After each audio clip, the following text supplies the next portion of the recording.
Praise the Lord friends. இன்றைக்கி நம்ம தியானிக்கக்கூடிய வசனம் 2 நாளாகமம் 6:4. அவன் சொன்னது, இஸ்ரவேலின் தேவனாகிய கர்த்தருக்கு ஸ்தோத்திரம்.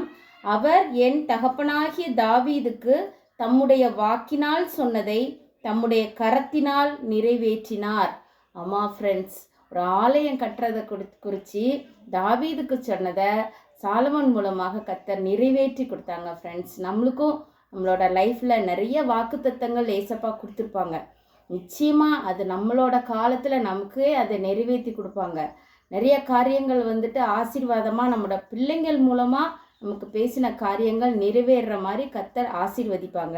நிச்சயமாக அவர் நமக்கு பண்ணின வாக்குத்தத்தங்களில் ஒன்று கூட வெறுமையாக போகாது ஃப்ரெண்ட்ஸ். நிச்சயமாக அவைகள் எல்லாம் ஆமென்றும் ஆமேன் என்றும் நிறைவேறும். ஆனால் குறித்த காலம் வர வரைக்கும் நம்ம பொறுமையாக கர்த்தருடைய சமூகத்தில் காத்திருக்கணும் ஃப்ரெண்ட்ஸ்.